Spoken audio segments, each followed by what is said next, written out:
Olá, amigos do canal Videira Espírita, sejam todos bem-vindos. Meu nome é Théo Marieta e estamos aqui para mais um estudo do livro 50 anos depois, esse romance ditado pelo Espírito Emmanuel, pela psicografia de Francisco Cândido Xavier. E para que tenhamos aquela ambiência necessária e adequada para o estudo, vamos abrir e ler uma página do livro Palavras de Vida Eterna, ditado também pelo Espírito Emmanuel e pela psicografia de Francisco Cândido Xavier. A mensagem de hoje será a mensagem número 19.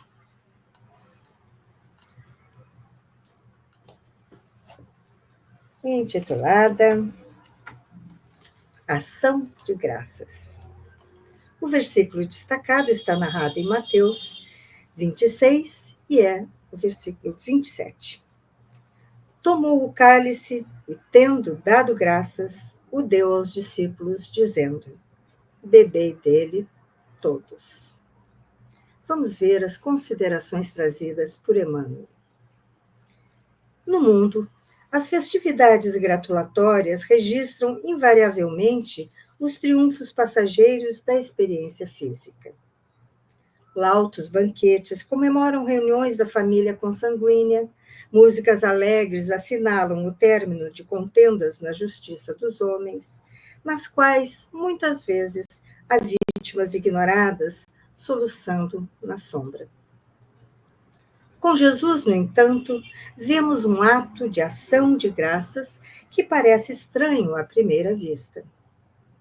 O Mestre Divino ergue hosanas ao Pai, justamente na hora em que vai partir ao encontro do sacrifício supremo. Conhecerá desoladora solidão no Jardim das Oliveiras. Padecerá injuriosa prisão. Meditará na incompreensão de Judas. Ver-se-á negado por Simão Pedro. Experimentará o escárnio público. Será preterido por Barrabás, o delinquente infeliz. Sorverá fel sobre a coroa de espinhos. Recolherá o abandono e o insulto. Sofrerá injustificável condenação e receberá a morte na cruz entre dois malfeitores. Entretanto, agradece. É que na lógica do Senhor, acima de tudo, brilham os valores eternos do Espírito. O Cristo louva o todo misericordioso pela oportunidade de completar com segurança o seu divino apostolado na terra, rendendo graças pela confiança com que o Pai o transforma em exemplo vivo para a redenção das criaturas humanas, embora essa redenção lhe custe martírio e flagelação, suor e lágrimas. Não te percas desse modo em lances festivos sobre pretensas conquistas na carne, que a morte confundirá hoje ou amanhã. Mas, no turbilhão da luta que santifica e aperfeiçoa, saibamos agradecer os recursos com que Deus nos aprimora para a beleza da luz e para a glória da vida.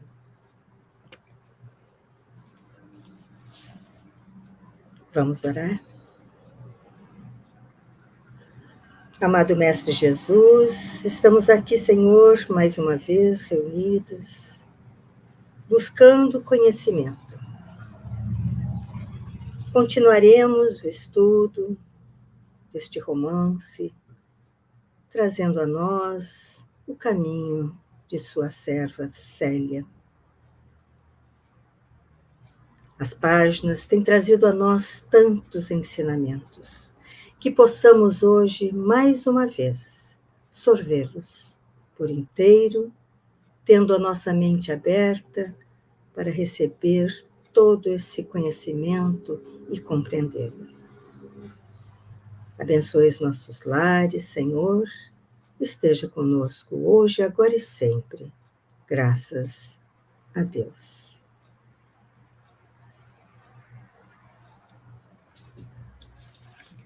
Então, amigos, Vamos dar continuidade ao estudo e, como sempre, fazer aquele pequeno retrocesso para nos situarmos, não é? na história, buscar um pouquinho até onde nós estudamos no dia anterior. Então, aqui eu tenho minhas anotações para ver aqui as coisas mais, os pontos mais importantes, né, que aconteceram no estudo. Vamos lá. Nós encontramos Lésio dando continuidade às suas confidências quando revela a Célia que foi preso por ter sido denunciado por sua mulher pelo assassinato do questor Flávio Ilas, o amante de sua mulher, que era também seu amigo.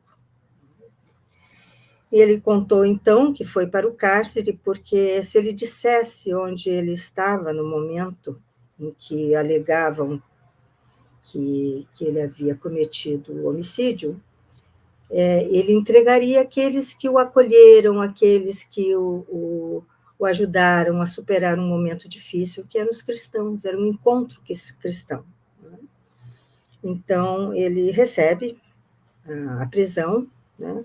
E depois continua contando para a Célia que ele foi salvo no cárcere por um jovem chamado Quinéio Lúcius, e que Quinéio conseguiu, junto ao imperador, que ele fosse livrado da morte, mas que fosse banido da sociedade, que fosse afastado da capital do império. Então, Célia ficou muito emocionada ao escutar o nome do avô, mas continuou calada e deixando Lésio, ou o irmão Marinho, né, fazer as suas confidências. E ele conta, então, que acabou por ir, né, foi para Mentures e acabou por ir para a África, com amigos, onde fundou um monastério, e ficou lá por 20 anos, quando voltou para buscar a filha. Só que havia tido a peste, muitos morreram, e a filha foi atingida pela peste, e também morreu. Então, ele volta, ele não consegue mais, né? Fica por aqui, por Mentures, né? E acaba por envelhecer e já não se sentir em condições de ir para a África, né? Para Alexandria. E então, daí Célia acaba por confidenciar a sua história também a Lésio, né? Conta a ele toda a sua história, em todos os detalhes. Por fim, Lésio e ela combinam que ela, Célia, irá para o monastério na Alexandria. Ele pretendia levar a própria filha, né? Mas, além de ela ter morrido, ele também não foi. Mas ele a levaria como se fosse um homem, porque não era permitida a presença de mulheres, né? E eles, então, criam essa mesma situação. E ele o trata como filho, né? O recebe como filho. Ele passa, então, a ser o filho de Lésio, né? No caso, irmão Marinho, como ele é conhecido na cidade, Marinho. Então, a cidade, em seguida, já fica sabendo, né, que o filho de Marinho chegou, um jovem viúvo, né? A notícia se espalhou. Logo, então, acontece do pequenino adoece, começa a padecer, né, um sofrimento terrível que comove Célia e que acaba, por fim, pedindo misericórdia para que o pequeno fosse levado para a pátria espiritual, para ser livrado de todo aquele sofrimento. Então, o bebê morre, né, deixando Célia em profundo pesar, mas sentindo o amparo do Senhor. E nós terminamos o estudo nesse momento em que Célia se recolhe aos seus aposentos, né, ao fim do dia. Na página 211, para quem tem essa edição do romance, página 211, no segundo parágrafo. Então, vamos só reler aqui o momento em que ela se recolhe. Uma noite serena, quando a alma cariciosa da natureza se havia plenamente aquietado, Célia recolheu-se, depois do serão habitual, com o generoso velhinho, que lhe era como um pai devotado pelo coração, sentindo que força estranha lhe atormentava o cérebro exausto e dolorido. Dentro em pouco, sem se dar conta da surpresa e do aturdimento, viu-se diante de Ciro, que lhe estendia as mãos carinhosas com um olhar de súplica e reconhecimento intraduzível. Então, ela está aqui enxergando Ciro, né, com os olhos da alma mesmo. Né? Célia, começava dizendo suavemente, enquanto ela se concentrava em doce emoção para ouvi-lo. Não renegues o cálice das provações redentoras, quando as mais puras verdades nos felicitam o coração. Depois de algum tempo na tua companhia, eis-me de novo aqui, onde devo extrair forças novas para recomeçar a luta. Aurir forças novas para recomeçar a luta. Não entristeças com as circunstâncias penosas da nossa separação pelas sendas escuras do destino. És minha âncora de redenção por todos os caminhos. Jesus, na infinita extensão de sua misericórdia, permitiu que a tua alma, qual estrela do meu espírito, descesse das amplidões sublimes e radiosas para clarificar meus passos no mundo. Luz da abnegação e do martírio moral que salva e regenera para sempre. Aqui, então, nós vemos Ciro se referindo, né, e esclarecendo mesmo a superioridade moral de Célia, né, como que ela desceu de amplitudes sublimes e radiosas para clarificar os passos dele no mundo. Então, aqui fica muito claro essa superioridade moral. Se as mãos sábias, continuou Ciro, se as mãos sábias e justas de Deus me fizeram regressar aos planos invisíveis, regozijemo-nos no Senhor, pois todos os sofrimentos são premissas de uma aventura excelsa e imortal. Não te entregues ao desalento. Agora vamos ver, então, as confissões dele. Nós já tivemos aqui, hoje, nesse capítulo, nós tivemos as confissões de Marinho, né, de Lésio, as confissões de Célia, agora temos as confissões de Ciro. Vamos ver o que ele nos traz, o que ele expõe a Célia nessa aparição. Não te entregues ao desalento, porque antigamente, Célia, meu espírito se tingiu de luto quase perene, né, quase eterno, no Fausto, né, na ostentação de um tirano. Enquanto brilhava no alto como um astro de amor para o meu coração cruel, decretava eu a miséria e o assassínio. Abusando da autoridade e do poder, da cultura e da confiança alheias, não trepidei em destruir esperanças cariciosas, espalhando o crime, a ruína e a desolação em lares indefesos. Fui quase um réprobo, né, um infame, um banido da sociedade, né? Se não contasse com o teu espírito de renúncia e dedicação ilimitadas. Ao passo que eu descia, degrau a degrau, a escada abominável do crime, no pretérito longínquo e doloroso, teu coração amoroso e leal rogava ao Senhor do universo a possibilidade do sacrifício. Quer dizer, em vidas mais anteriores ainda, né? Ela já vinha cuidando dele, ajudando Célio a progredir. Né? Célio não, desculpem, Ciro. Né? Célia é ela. E continuou Ciro.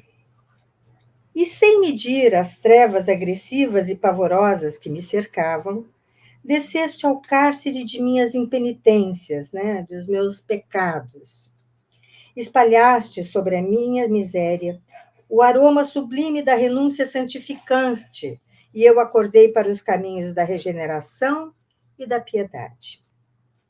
Tomaste-me das mãos, como se o fizesse a uma criança desventurada, e ensinaste-me a erguê-las para o alto, implorando a proteção e misericórdias divinas. Já de alguns séculos, vejam bem, séculos, teu Espírito me acompanha com as dedicações santificadas e supremas. É que as almas gêmeas preferem chegar juntas às regiões sublimes da paz e da sabedoria, e dentro do teu amor desvelado e compassivo, não hesitaste em me estender as mãos dedicadas e generosas, como estrela que renunciasse às belezas do céu para salvar um verme atolado num pântano em noite de trevas perenes. E acordei, Célia, para as belezas do amor e da luz, e não contente ainda, por me despertares, me vens auxiliando a resgatar todos os débitos onerosos. Teu espírito, carinhoso e impoluto, não vacilou em sustentar-me, através das estradas pedregosas e tristes que eu havia traçado com a minha ambição terrível e desvairada. Tens sido o ponto de referência para minha alma em todos os seus esforços de paz e regeneração, na reconquista das glórias espirituais. Ao teu influxo, sob tua influência, pude testemunhar minha fé no circo do martírio. Vamos lembrar que ele, ainda nesta encarnação de Célia, ele foi, junto com Nestório, seu pai, ao sacrifício na arena. Né? Levou as flechas, foi morto pelas flechas, por ser cristão. Selando pela primeira vez minha convicção em prol da fraternidade e do amor universal. Por ti, desterro de mim o egoísmo e o orgulho, sustentando todas as batalhas íntimas na certeza da vitória. E continua Ciro. Voltando ao mundo, fui novamente arrebatado dos teus braços materiais, em obediência às provas ríspidas que ainda terei de sustentar por largo tempo.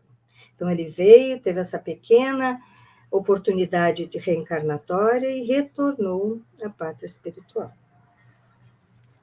Jesus, porém, que nos abençoa do seu trono de luz e misericórdia, de perdão e bondade infinita, permitirá que eu esteja contigo nos teus testemunhos de fé e humildade, destinados à exaltação espiritual de todos os seres bem-amados que gravitam na órbita dos nossos destinos. E se Deus abençoar minhas esperanças e minhas preces sinceras, voltarei de novo para junto do teu coração nas lutas ásperas. Espere e confia sempre. Na sua magnanimidade indefinível, permite o Senhor possamos voltar dos caminhos benignos do túmulo para consolar os corações ligados ao nosso e ainda retidos nos tormentos da carne. Somente lá, nas moradas do Senhor, onde a ventura e a concórdia se confundem, poderemos repousar no amor grande e santo, marchando de mãos dadas para os triunfos supremos, sem as inquietações e provas rudes do mundo. Por muito tempo, a voz cariciosa de Ciro falou-lhe ao coração, propiciando-lhe ao espírito sensível as mais santas consolações e as mais doces esperanças. No auge do seu deslumbramento espiritual, a jovem cristã experimentou as mais comovedoras alegrias, desejando que aquele minuto glorioso se prolongasse ao infinito. Quando a palavra do bem-amado parecia finalizar com um brando estacato, com uma leve pausa, em vibrações silenciosas e profundas, Célia rogou-lhe que acompanhasse em todos os seus lances terrestres, implorando-lhe assistência e proteção em todas as circunstâncias da vida. Confiou-lhe seus pesares mais secretos e angustiosas expectativas quanto à nova situação, mas Ciro parecia sorrir-lhe bondosamente, prometendo-lhe carinho incessante através de todos os percalços e reafirmando a sua confiança no amparo do Senhor, que não haveria de abandoná-los. No dia seguinte, ei-la reanimada, deixando transparecer no semblante a serenidade íntima do seu espírito. O velhinho notou, com alegria, aquela mudança e, como se estivessem preparativos constantes para a jornada do túmulo, não perdeu o ensejo para esclarecer a jovem sobre os problemas que a esperavam na vida solitária da Alexandria. Com solicitude extrema, dava-lhe notícia de todos os pormenores da vida nova a encetar, fornecendo-lhe o nome de antigos companheiros de fé e dando conta de todos os costumes da comunidade. Célia, em trajes masculinos, ouvia-lhe a palavra carinhosa e benevolente, com o desejo íntimo de prolongar indefinidamente aquela vida bruxuleante, de modo a nunca mais separar-se daquele coração bondoso e amigo. Mas, ao revés de suas mais caras esperanças, o estado do ancião agravou-se repentinamente. Todos os esforços foram baldados para lhe restituir o tônus vital do plano físico. E, assistido pela jovem, que tudo fazia por vê-lo restabelecido, o velho marinho recebeu a visita do pretor da cidade, que cedendo a instantes pedidos, vinha receber-lhes as derradeiras recomendações. Apresentando a jovem como filho, o moribundo ordenou que lhe fossem entregues todas suas parcas economias, antecipando que ele deveria partir para a África, tão logo se verificasse o seu óbito. Marinho, interpretou a autoridade, depois das necessárias anotações. Será possível que esse jovem participe das tuas superstições? O generoso velhinho compreendeu o alcance da pergunta e respondeu com desassombro. De mim e por mim, não precisareis cogitar das convicções religiosas, aqui de todos conhecidas, desde que entrei nesta casa. Sou cristão e saberei morrer íntegro na minha fé. Quanto ao meu filho, que deverá partir para Alexandria, a fim de amparar nossos interesses particulares, tenho espírito livre para escolher a ideia religiosa que mais lhe aprouver.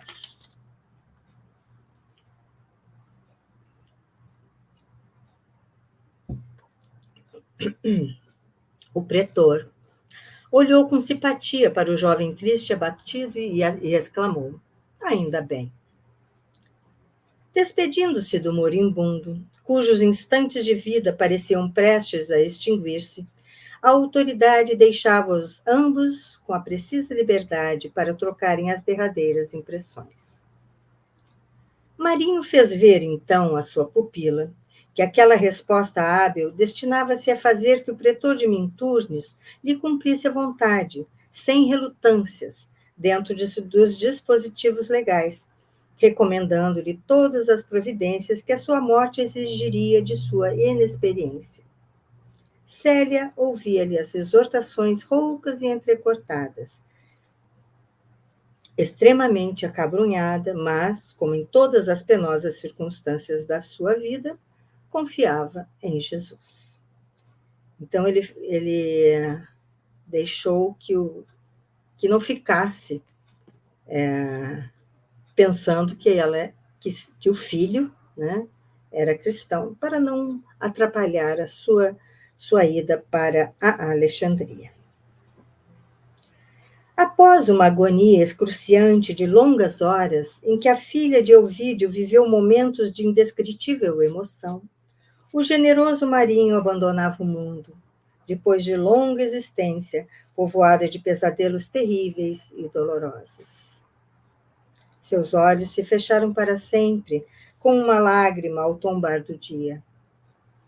Piedosamente, diante de alguns raros assistentes, Célia fechou-lhe as pálpebras, num gesto carinhoso, e, ajoelhando-se, como se quisesse transformar as brisas da tarde em mensageiras dos seus apelos do céu ao céu, deixou que o coração se diluísse em lágrimas de saudade, suplicando a Jesus recebesse o benfeitor no seu reino de maravilhas, concedendo-lhe um recanto de paz, onde a alma exausta lograsse esquecer as tormentas dolorosas da existência material. Então é isso, né? É isso que nós temos que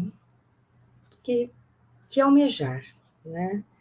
É ter uma partida suave, leve, com a espiritualidade nos amparando, né?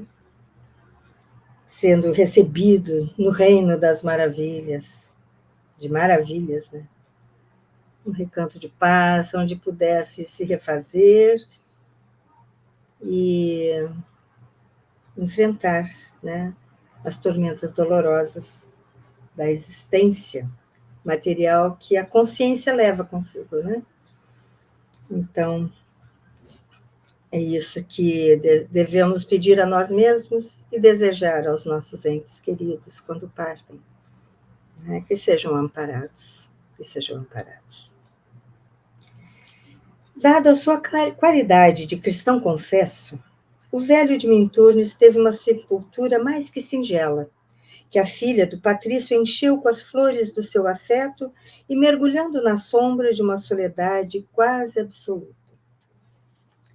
Dentro de poucos dias, o pretor entregou-lhe a pequena soma que Marinho lhe deixava, um pouco mais que o suficiente para a viagem em demanda da África distante.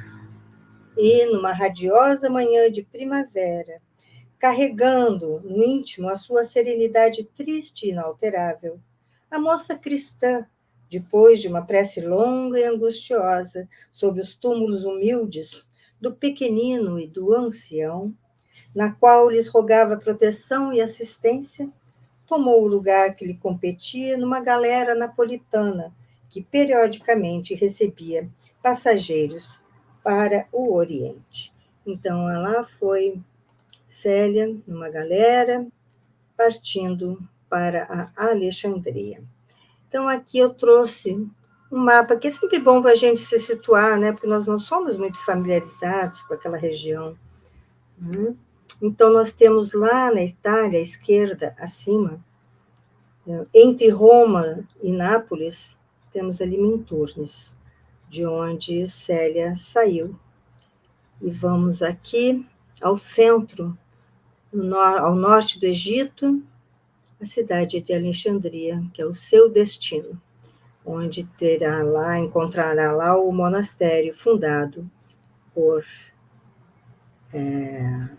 Lésio, né, o irmão Marinho. Então, é um caminho longo, né, pelo mar Mediterrâneo. Sua figura triste, metida em roupas masculinas, atraía a atenção de quantos lhe faziam companhia eventual no grande cruzeiro pelo Mediterrâneo, mas profundamente desencantada do mundo, a jovem se mantinha em silêncio quase absoluto. O desembarque em Alexandria verificou-se sem incidentes dignos de menção. Todavia, seguindo as recomendações do benfeitor, junto dos seus conhecidos da cidade, viera saber que o monastério ficava a algumas milhas de distância, pelo que houve de tomar um guia até o local do seu recolhimento. O mosteiro, isolado, distava da cidade 10 léguas, mais ou menos. Então, calculando, passando para quilômetros, 48 a 50 quilômetros, por aí.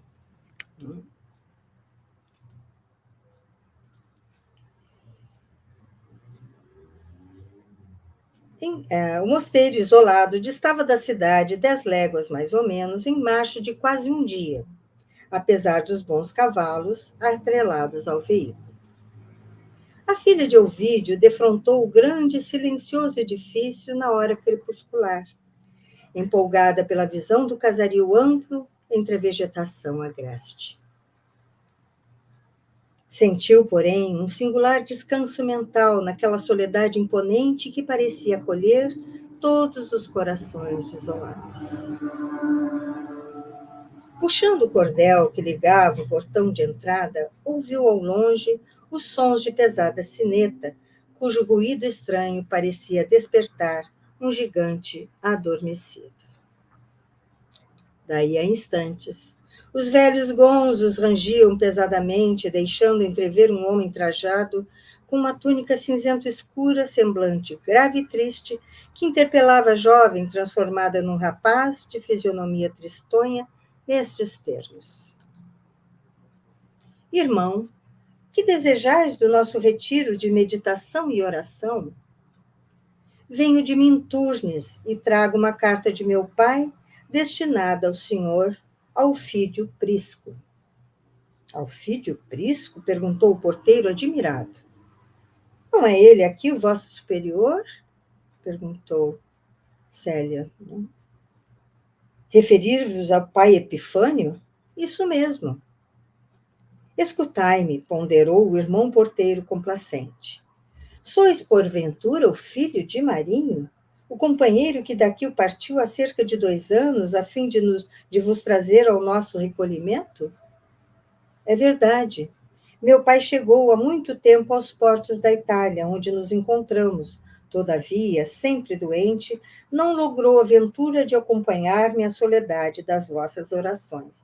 Então, aqui, nós podemos ver que a coincidência das coisas. Quando Marinho saiu do monastério para ir para a Itália buscar o filho, né? Era uma filha, mas ele disse que era um filho, porque ele sabia que uma mulher não poderia ficar no monastério.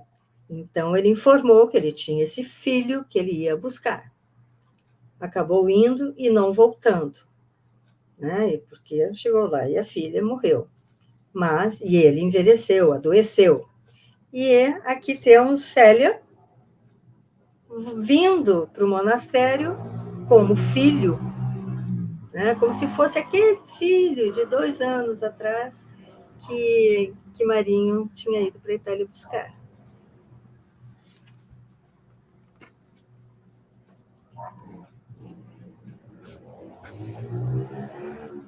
Então vamos aqui. É verdade, vou repetir. É verdade. Meu pai chegou há muito tempo aos portos da Itália, onde nos encontramos. Todavia, sempre doente, não logrou a ventura de acompanhar-me à soledade das vossas orações. Morreu? Revidou o interlocutor extremamente admirado. Sim, entregou a alma ao Senhor há muitos dias. Que Deus o tenha em sua santa guarda. Dito isso, pôs-se a meditar um instante como se tivesse o pensamento mergulhado em preces fervorosas. Em seguida, contemplou com muita ternura o jovem humilde e triste, exclamando significativamente: Agora que já sei de onde vindes e quem sois, eu vos saúdo em nome do nosso Senhor Jesus Cristo. Que o mestre seja louvado, respondeu a filha de Ovídio Lúcio com seus modos singelos. Não haveis de reparar, vos tenha recebido com prudência, à primeira vista. Atravessamos uma fase de intensas e amarguradas perseguições, e os servos do Senhor, no estudo do Evangelho, devem ser os primeiros a observar se os lobos chegam ao redil com vestes de cordeiro. Compreendo. Não desejo aborrecer-vos com indagações descabidas, mas pretendeis adotar a vida monástica? Sim, respondeu a jovem timidamente. E assim procedendo, não só obedeço a uma vocação inata, como satisfaço a uma das maiores aspirações paternas. Estás informado das exigências desta casa? Sim, meu pai me as revelou antes de morrer. O irmão porteiro deitou o olhar para todos os lados e, observando que se encontravam a sós, exclamou em voz discreta: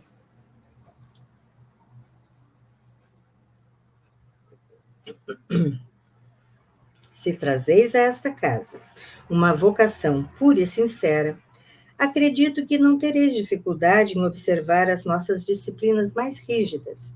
Contudo, devo esclarecer-vos que Pai Epifânio, como diretor desta instituição, é o espírito mais ríspido e arbitrário que já conheci na minha vida. Este retiro de oração é o fruto de uma experiência que ele começou com o vosso digno pai, há mais de 5 lustros. Né? Então, temos aqui o esclarecimento do quanto é 5 lustros, 25 anos. A princípio, tudo ia bem, mas nos últimos anos, o velho Alfídio Prisco vem abusando largamente de sua autoridade, máxime depois da partida do irmão Marinho para a Itália. Daí para cá, pai Epifânio tornou-se despótico, né? Tornou-se tirano, tornou-se autoritário, né? E quase cruel. Aos poucos, vai transformando este pouso do Senhor em caserna de disciplina militar, onde ele recebeu a educação dos primeiros anos. A neta de Quinéio Lúcio ouvia-o profundamente admirada. Pela amostra da portaria, seu espírito observador compreendeu de pronto que o retiro dos filhos da oração estava igualmente assolado das intrigas mais penosas. Ele estava realmente ali esclarecendo a ela, preparando o filho de Marinho para o que ele ia encontrar, mas era uma intriga, né? Ele já estava criando ali uma intriga.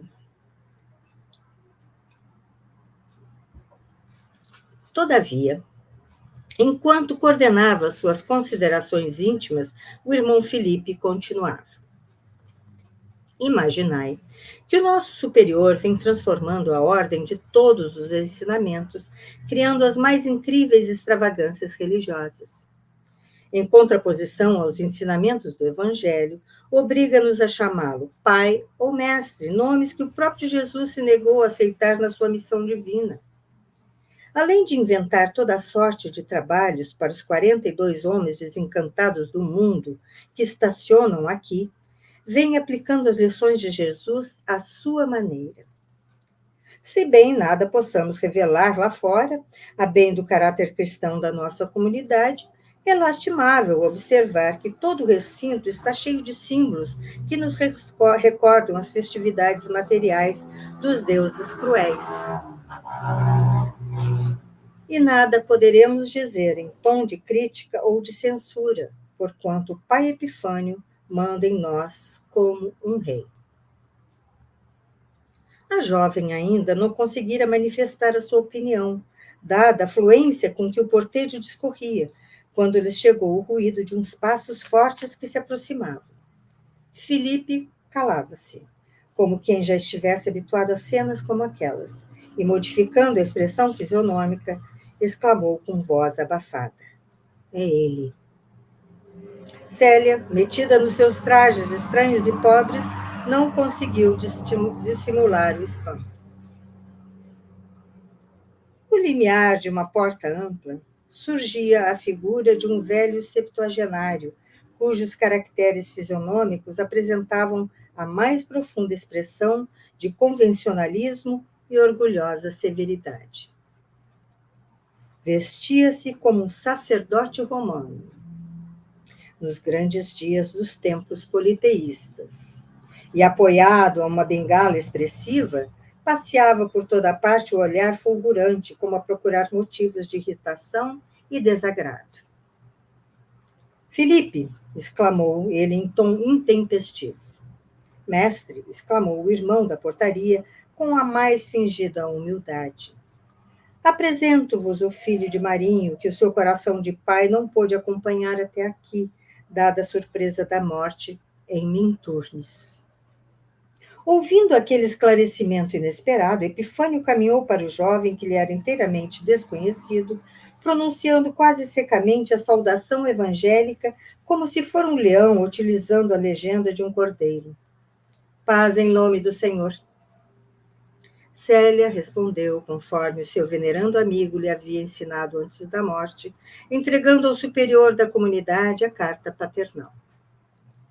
Depois de passar rapidamente os olhos pelo pergaminho, Epifânio acentuou com austeridade. Marinho deve ter morrido com todo o seu idealismo de cigarra. E como se houvera pronunciado aquele conceito tão somente para si mesmo, acrescentou com a sua expressão severa, dirigindo-se à jovem. Deseja de fato permanecer aqui? Sim, meu pai, respondeu o suposto rapaz, entre tímido e respeitoso. Continuar as tradições de meu pai foi sempre o meu desejo, desde a infância. Aquele tom humilde agradou a Epifânio, que lhe falou menos agressivo. Sabes, porém, que a nossa organização é constituída de cristãos convertidos, que possam cooperar em nossos esforços não somente com o valor espiritual, mas também com os recursos financeiros imprescindíveis às nossas realizações? Teu pai não te deixou pecúlio algum após haver baixado ao sepulcro em Turnes? Minha herança cifrou-se apenas ao capital indispensável à viagem até Alexandria. Entretanto, acentuou inocentemente, meu pai revelou-me há tempos que a sua pequena fortuna foi empregada aqui, asseverando-me que a administração da casa saberia acolher-me, recordando os seus serviços. Ora, revidou Epifânio, evidenciando contrariedade. Fortuna por fortuna, todos os que descansam neste retiro tiveram-na no mundo, trazendo seus melhores valores para esta casa. Mas meu pai, implorou Célia com sincera humildade, se existem aqui os que descansam, deve existir igualmente os que trabalham. Se não tenho dinheiro, tenho forças para servir a instituição em alguma coisa. Não me negueis a realização de um ideal há tanto tempo acariciado. O superior parecia comovido, revidando com ênfase. Está bem, farei por ti quanto estiver ao meu alcance. E mandando Filipe ao interior em busca de um grande livro de apontamentos, iniciou o minucioso interrogatório. Seu nome? O mesmo de meu pai. Onde nasceu? Em Roma. Onde recebeu o batismo? Em Minturnes. E após as detalhadas inquirições, Epifânio falou-lhe ríspido, investindo na austera superioridade. Atendendo à tua vocação e à memória de um velho companheiro, ficarás conosco, laborando nos serviços da casa. Quero, contudo, esclarecer-te de que aqui dentro faço cumprir rigorosamente o Evangelho do Senhor, olha só, de acordo com a minha vontade inspirada do alto. Depois de muitos anos de experiência, reconheci que o pensamento evangélico terá de organizar-se segundo as leis humanas, ou não poderá sobreviver para a mentalidade do futuro. Os cristãos de Roma, como os da Palestina, padecem de uma hipertrofia de liberdade que os leva instintivamente à disseminação de todos os absurdos. Aqui, todavia, a disciplina cristã haverá de caracterizar-se pela abdicação total da própria vontade. Então, temos aí, né, que ele trabalha, que ele faz cumprir o evangelho conforme a vontade dele próprio, dizendo-se, então, inspirado pelo alto. A jovem escutava-o serenamente, guardando no íntimo as suas impressões particulares, de quando lhe era dado observar, enquanto Epifânio a encaminhava ao interior, apresentando-a aos demais companheiros. Transformada no irmão Marinho, Célia passou a viver a sua vida nova, singular e desconhecida. Então, temos aqui Célia, nomeada, né, Marinho, sendo então no monastério o irmão Marinho, conhecida por todos como o irmão Marinho.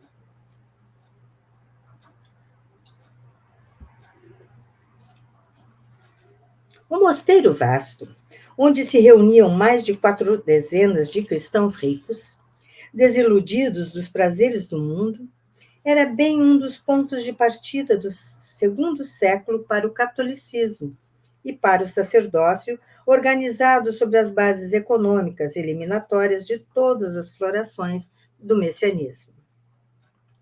Reparou que ali não mais havia simplicidade das catacumbas. A simbologia pagã, né, os símbolos de posicionamentos religiosos diferentes, né, do tradicional. Então, a simbologia pagã parecia invadir todos os departamentos da casa.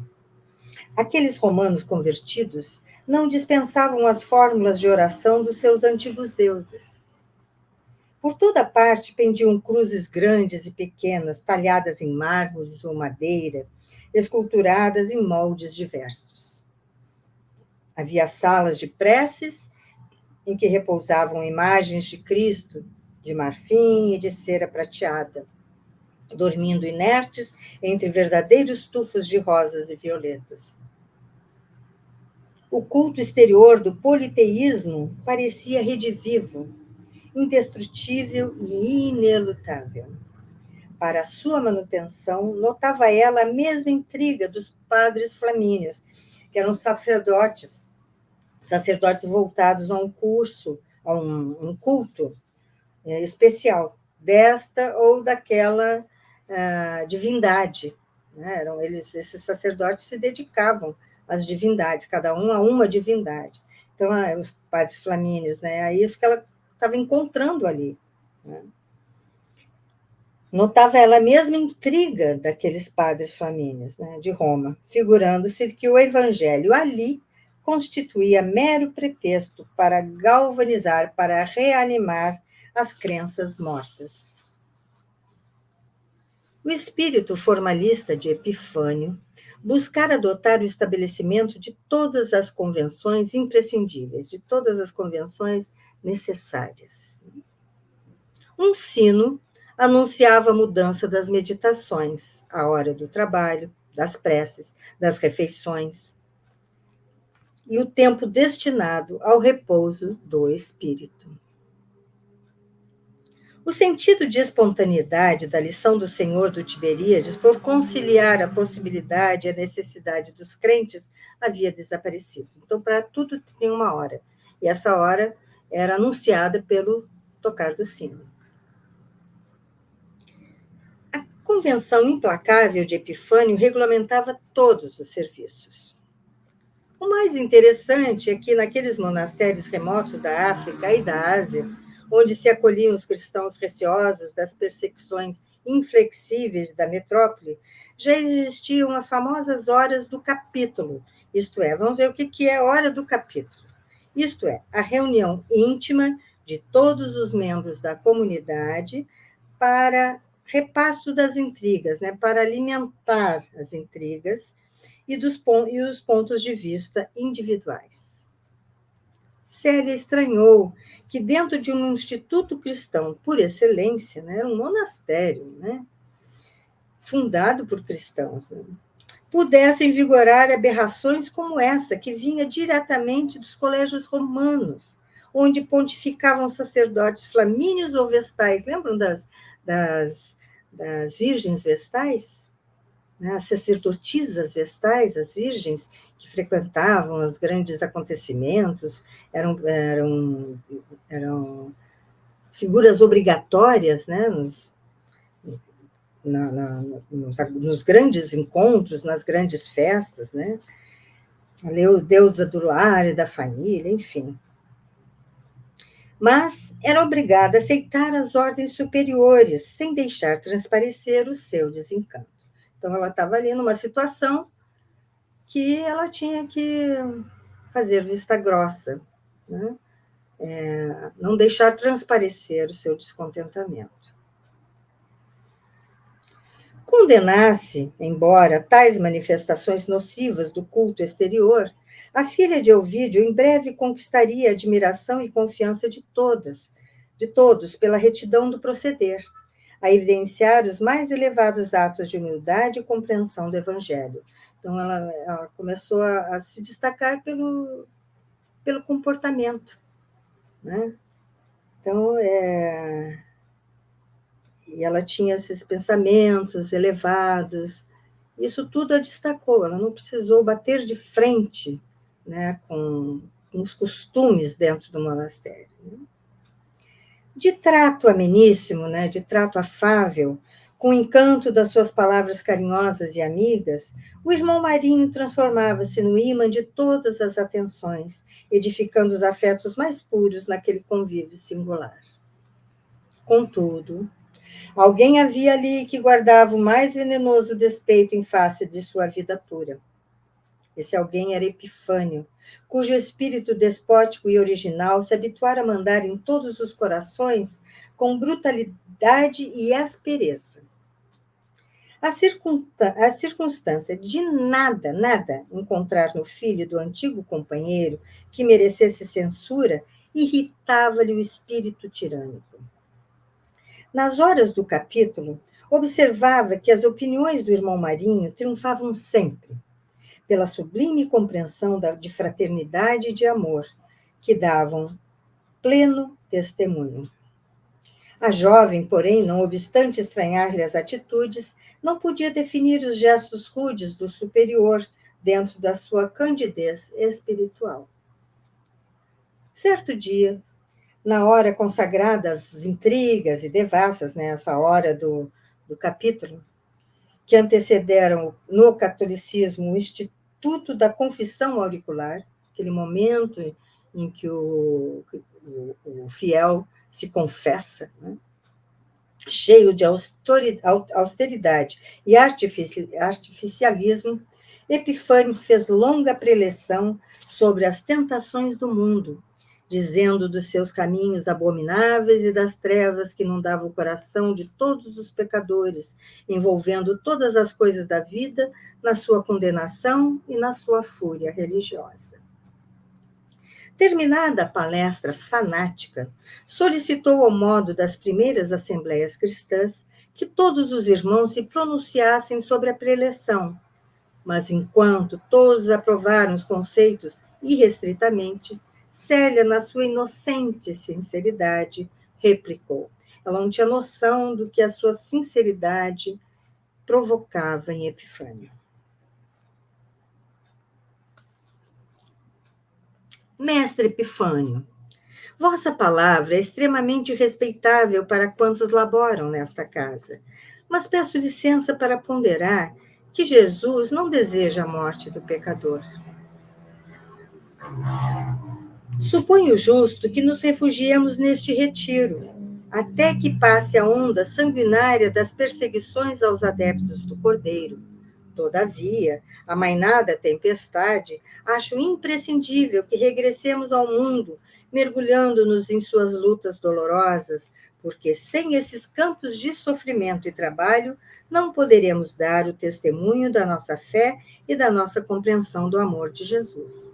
Então, o que ela estava trazendo ali? Nós não podemos ficar enclausurados aqui, nós temos que levar o Evangelho, nós temos que ser o Evangelho fora daqui. Vamos deixar passar esse momento difícil, real, né, de perseguição. Mas, depois, passado isso, temos que seguir pelo mundo.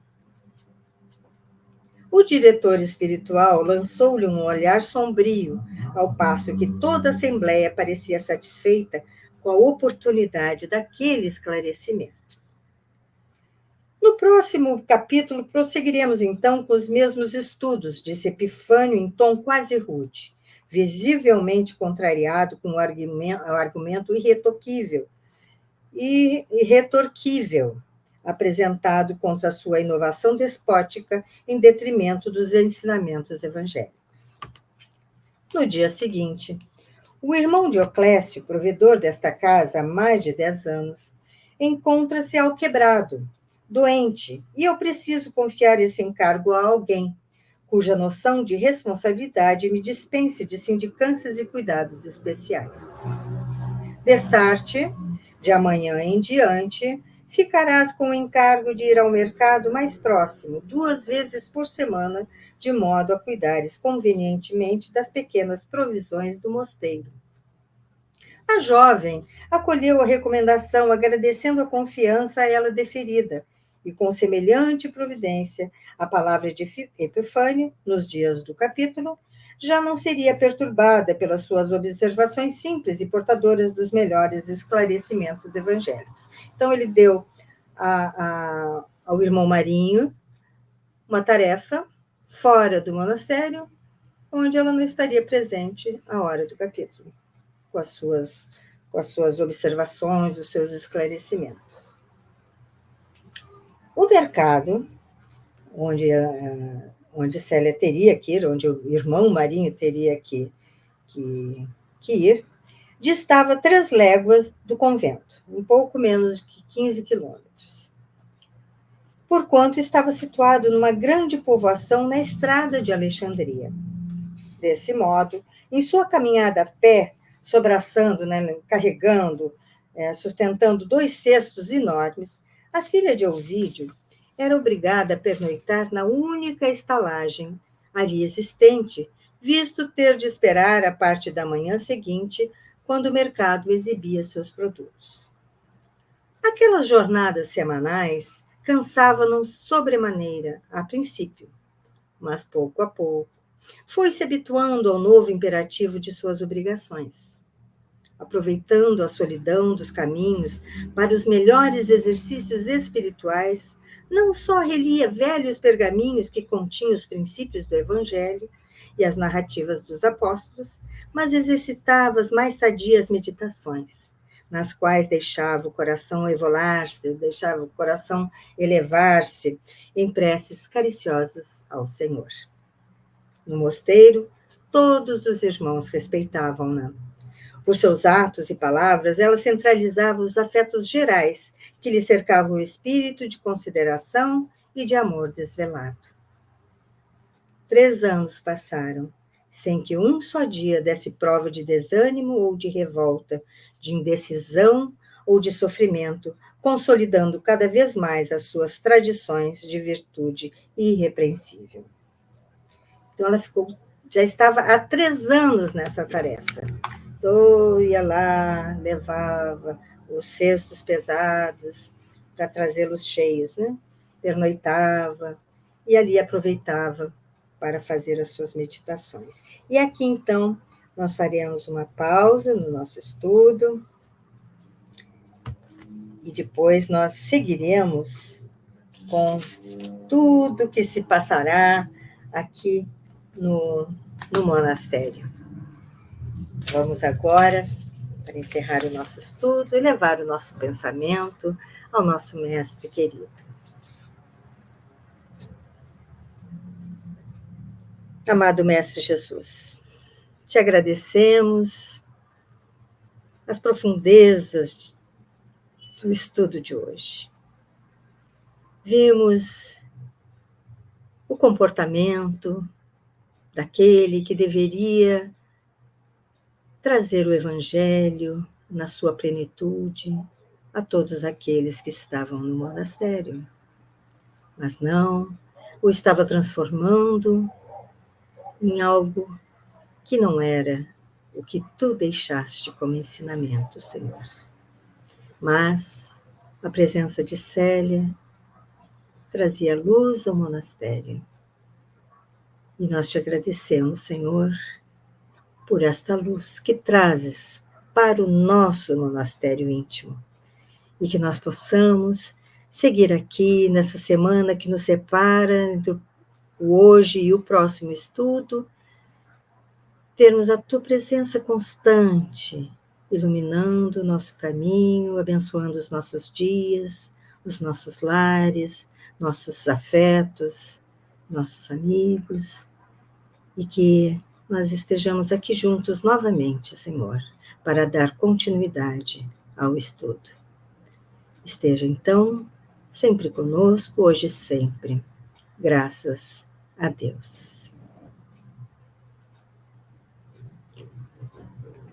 E é isso, amigos queridos. Nós nos veremos novamente aqui no canal Videira Espírita, no nosso próximo estudo. Estejam todos em paz e até lá.